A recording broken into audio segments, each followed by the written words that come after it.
শোনো ভাই, শুরুতেই একটা কথা পরিষ্কার করে দিই, এই চ্যাপ্টারটা একদমই কঠিন না। বরং এটাই লাইফ সায়েন্সের সবচেয়ে স্কোরিং চ্যাপ্টার। নামগুলো বড় বলে ভয় লাগে, কিন্তু গল্পের মতো করে বুঝলেই সব খুব সহজ। আমি নিজেও একজন ছাত্র, আমি নিটের প্রিপারেশন করি, তাই এই সময় চাপটা আমি বুঝি। আজ দাদার মতো করে পড়াবো, একটাও পয়েন্ট বাদ যাবে না। ভিডিওটা পুরোটা মন দিয়ে দেখো। আচ্ছা, আমরা তো বলি অভিব্যক্তি হয়েছে, কিন্তু এর প্রমাণ কি? বিজ্ঞান তো আর হাওয়ায় কথা বলে না, তাই না? সবকিছুর পেছনে প্রমাণ লাগে। তো বিজ্ঞানীরা এমন কি প্রমাণ পেয়েছেন যা দিয়ে বলা যায় যে হ্যাঁ, অভিব্যক্তি সত্যিই হয়েছে? চলো, আজ আমরা সেই প্রমাণগুলোই একটা একটা করে দেখব। আমাদের আজকের তদন্তে 4টে প্রধান ফাইল আছে। প্রথমটা হলো পাথরের বুকে লেখা ইতিহাস, জীবাশ্ম। তারপর আমরা দেখব আমাদের নিজেদের শরীরের ডিজাইনের মধ্যেই কিভাবে পূর্বপুরুষরা লুকিয়ে আছে। 3 নম্বরে আমরা দেখব জীবনের একদম শুরুতে সব প্রাণীর মধ্যে কি অদ্ভুত মিল। আর শেষে আরও কিছু ভেতরের প্রমাণ নিয়ে কথা বলবো। রেডি তো? চলো শুরু করি। ওকে, তাহলে আমাদের প্রথম কেস ফাইলটা খোলা যাক। এটা হলো জীবাশ্ম বা ফসিলের ফাইল। এটা আমাদের সোজা লক্ষ লক্ষ বছর পেছনে টাইম ট্রাভেল করে নিয়ে যাবে।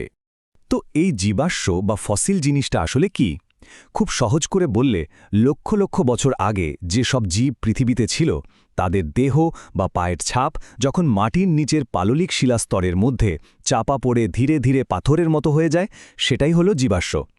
এটা অনেকটা প্রকৃতির নিজের হাতে বানানো একটা টাইম ক্যাপসুল, যার মধ্যে অতীতের গল্প লেখা আছে। এখন কথা হলো, এই পুরনো পাথরগুলো থেকে কি প্রমাণ হয়? বিজ্ঞানীরা যখন পৃথিবীর বিভিন্ন মাটির স্তর থেকে পাওয়া জীবাশ্মগুলোকে পরপর সাজান, তখন একটা দারুণ জিনিস দেখতে পান। তারা দেখেন যে একদম নিচের পুরনো স্তরের জীবগুলো ছিল খুব সরল, আর যত ওপরের নতুন স্তরের দিকে যাওয়া যায়, ততই জটিল জীবের জীবাশ্ম পাওয়া যায়। সময়ের সাথে সাথে সরল জীব থেকেই জটিল জীবের সৃষ্টি হয়েছে। আর এই ধারাবাহিক পরিবর্তনের সবচেয়ে সেরা উদাহরণ হল ঘোড়ার বিবর্তন। এটা এতটাই পরিষ্কার একটা প্রমাণ যে এর জীবাশ্মের পুরো সিরিজটাই পাওয়া গেছে।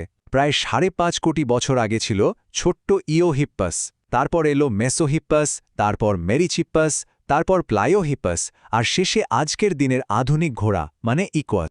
এই ছবিটা দেখলেই ব্যাপারটা পুরো পরিষ্কার হয়ে যাবে। সময়ের সাথে সাথে কি বদলেছে দেখো। প্রথমত, উচ্চতা। একটা 30 সেন্টিমিটারের ছোট্ট প্রাণী থেকে 150 সেন্টিমিটারের বিশাল ঘোড়া। দ্বিতীয়ত, পায়ের আঙুল। প্রথমে সামনের পায়ে 4টে আর পেছনের পায়ে 3টে আঙুল ছিল, সেখান থেকে কমতে কমতে এখন একটা মাত্র শক্ত খুঁড়ে এসে দাঁড়িয়েছে। কেন? কারণ ঘাসের জঙ্গলে দ্রুত দৌড়ানোর জন্য এটাই দরকার ছিল। আর দাঁতের গঠনও বদলে গেছে ঘাস খাওয়ার জন্য। আর তোমাদের জন্য একটা ছোট্ট টিপস। এই যে ঘোড়ার বিবর্তনের ক্রমটা, ইওহিপ্পাস থেকে ইকুয়েস, এটা মুখস্থ করে নিও। পরীক্ষায় 1 নম্বর প্রায়ই এখান থেকে আসে, গ্যারেন্টি। এর পাশাপাশি জীবন্ত জীবাশ্মের কথাও জেনে রাখা ভালো, যেমন পেরিপ্যাটাস বা ল্যাটিমেরিয়া। এরা হলো এমন জীব যারা কোটি কোটি বছর ধরেও প্রায় একটুও বদলায়নি। বেশ, জীবাশ্মের ফাইলটা তো বন্ধ হলো। এবার চলো দ্বিতীয় ফাইলটা খুলি।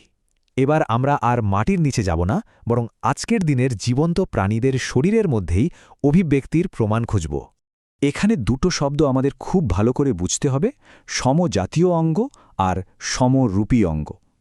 সমজাতীয় হল যাদের উৎপত্তি আর গঠন একই, কিন্তু কাজ আলাদা। আর সমরূপী হল ঠিক তার উল্টো, কাজ একই, কিন্তু তাদের উৎপত্তি আর গঠন পুরোপুরি আলাদা। সমজাতীয় অঙ্গের একটা দারুণ উদাহরণ দেখো। মানুষের হাত, তিমির পাখনা, বাদুরের ডানা আর ঘোড়ার সামনের পা। একটা দিয়ে আমরা জিনিস ধরি, একটা দিয়ে তিমি সাঁতার কাটে, একটা দিয়ে বাদুর ওড়ে, আর একটা দিয়ে ঘোড়া দৌড়ায়। কাজগুলো সব আলাদা, কিন্তু মজার ব্যাপার হলো এদের সবার ভেতরের হাড়ের গঠনটা প্রায় একই রকম। এটা কি প্রমাণ করে? এটা প্রমাণ করে যে আমাদের সবার একজন কমন পূর্বপুরুষ ছিল। সেখান থেকে বিভিন্ন পরিবেশে মানিয়ে নিতে গিয়ে আমাদের অঙ্গগুলো আলাদা আলাদা কাজে লেগেছে। একেই বলে অপসারী অভিব্যক্তি। এবার দেখো সমরূপী অঙ্গ। পাখির ডানা আর একটা পতঙ্গের ডানা, দুটোই ওড়ার কাজে লাগে। কাজটা একই, তাই না? কিন্তু পাখির ডানার ভেতরে হাড় আছে, আর পতঙ্গের ডানা কাইটিন দিয়ে তৈরি। এদের গঠন একদম আলাদা। এর হলো এরা আলাদা আলাদা পূর্বপুরুষ থেকে এলেও একই প্রয়োজনে ওড়ার জন্য এরা একই রকম দেখতে অঙ্গ তৈরি করেছে। একে বলে অভিসারী অভিব্যক্তি। শরীরের ভেতরের আরেকটা ইন্টারেস্টিং প্রমাণ হল নিষ্ক্রিয় অঙ্গ। এমন কিছু অঙ্গ যা আমাদের শরীরে এখনও আছে, কিন্তু এখন আর কোনো কাজে লাগে না। অথচ আমাদের পূর্বপুরুষদের শরীরে এগুলো খুব কাজের ছিল। যেমন আমাদের অ্যাপেন্ডেক্স, লেজের হাড় বা কক্সেক্স, চোখের কোণায় থাকা তৃতীয় চোখের পাতা, আক্কেল দাঁত আর কান নাড়ানোর পেশি। এই ছবিটাতে কয়েকটা উদাহরণ দেওয়া আছে। যেমন অ্যাপেন্ডেক্স, যেটা হয়তো একসময় আমাদের তৃণভোজী পূর্বপুরুষদের খাবার হজম করতে সাহায্য করত, আর কক্সিক্স তো আমাদের লেজওয়ালা পূর্বপুরুষদের একটা স্মৃতিচিহ্ন। এই অঙ্গগুলো আমাদের শরীরে রয়ে যাওয়া ইতিহাসের পাতার মতো, যা প্রমাণ করে যে আমরা একসময় অন্যরকম ছিলাম। চলো এবার আমাদের ৩ নম্বর ফাইলটা খুলি। এই প্রমাণটা আমার ব্যক্তিগতভাবে খুব পছন্দের। এবার আমরা দেখব জীবনের একদম শুরুতে, মানে ভ্রূণ অবস্থায় বিভিন্ন প্রাণীর মধ্যে কি আশ্চর্য মিল লুকিয়ে আছে। এই ছবিটার দিকে খুব ভালো করে দেখো তো।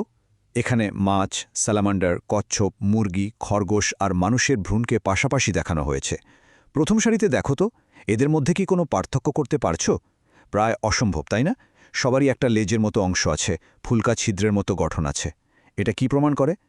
এটাই প্রমাণ করে যে সমস্ত মেরুদণ্ডী প্রাণীর পূর্বপুরুষ আসলে একই ছিল। এই অদ্ভুত মিল দেখেই বিজ্ঞানী হেকেল একটা বিখ্যাত সূত্র দিয়েছিলেন, যা বায়োজেনেটিক সূত্র নামে পরিচিত। সূত্রটা হল অন্টোজেনি রিপিটস ফাইলোজেনি। এখন এই কঠিন শব্দগুলোর মানে কি? খুব সহজ। অন্টোনিজি মানে হল একটা জীবের ভ্রূণের বিকাশ, আর ফাইলোজিনি মানে হল তার পুরো প্রজাতির বিবর্তনের ইতিহাস। তো সূত্রটার মানে দাঁড়ালো, একটা জীব যখন মাতৃগর্ভে বা ডিমের ভেতরে বেড়ে ওঠে, তখন সে খুব সংক্ষেপে তার পুরো প্রজাতির বিবর্তনের ইতিহাসের একটা পুনরাবৃত্তি করে, অনেকটা সিনেমার ট্রেলারের মতো। বাহ, 3টে বড় প্রমাণ তো আমরা দেখেই ফেললাম। এবার চলো শেষ ফাইলে খুব তাড়াতাড়ি আরও কিছু ভেতরের প্রমাণ দেখে নিই। আরও অনেক প্রমাণ আছে, যেমন শারীরবৃত্তীয় প্রমাণ। ভাবো তো, সব প্রাণীরই রক্ত সংবহন, শ্বাসপ্রক্রিয়া, হরমোনের কাজ, এগুলোর মূল ভিত্তিটা কিন্তু একই রকম। তারপর আছে জৈব রাসায়নিক প্রমাণ। পৃথিবীর সব জীব, সে ব্যাকটেরিয়া হোক বা মানুষ, সবারই জীবনের মূল উপাদান হল ডিএনএ, প্রোটিন আর এনজাইম। আর আমরা যে জীবদের শ্রেণীবিন্যাস করি, সেটাও আসলে তাদের একটা ফ্যামিলি ট্রি, যা দেখায় কে কার কতটা কাছের আত্মীয়। আর জৈব রাসায়নিক প্রমাণের সবচেয়ে জোরালো উদাহরণটা কি জানো?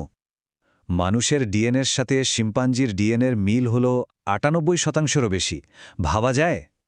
এটা পরিষ্কারভাবে দেখিয়ে দেয় যে বিবর্তনের পথে ওরাই আমাদের সবচেয়ে কাছের আত্মীয়। তাহলে আমাদের আজকে তদন্ত শেষে রায়টা কি দাঁড়ালো? জীবাশ্ম, শরীরের গঠন, ভ্রূণের বিকাশ আর শরীরের ভেতরের রসায়ন, সব প্রমাণগুলো একটাই দিকে আঙুল তুলছে। আর সেই সিদ্ধান্তটা হলো, অভিব্যক্তি কোনো গল্প নয়, এটা একটা বাস্তব ঘটনা। তাহলে শেষে একটা প্রশ্ন তোমাদের জন্য রেখে যাই। আমাদের শরীর যদি আমাদের অতীতের মানচিত্র হয়, তাহলে এই মুহূর্তে আমাদের শরীরে এমন কি পরিবর্তন ঘটছে, যা হয়তো লক্ষ লক্ষ বছর পর ভবিষ্যতের বিজ্ঞানীদের কাছে অভিব্যক্তির নতুন প্রমাণ হয়ে উঠবে? ভেবে দেখো তো। ভাই, দেখলে তো, এই চ্যাপ্টারটা একদম কঠিন না, বরং খুব স্কোরিং। আজ যদি এই প্রমাণগুলো পরিষ্কার হয়, তাহলে অভিব্যক্তি পুরো কন্ট্রোলে। পরের ক্লাসে আমরা পড়ব বেঁচে থাকার কৌশল, অভিযোজন। এইটাও খুব ইজি আর খুব ইম্পর্ট্যান্ট। ভিডিওটা ভালো লাগলে লাইক করো, বন্ধুদের শেয়ার করো আর সাবস্ক্রাইব করো, কারণ তোমাদের সাপোর্টই দাদার মোটিভেশন।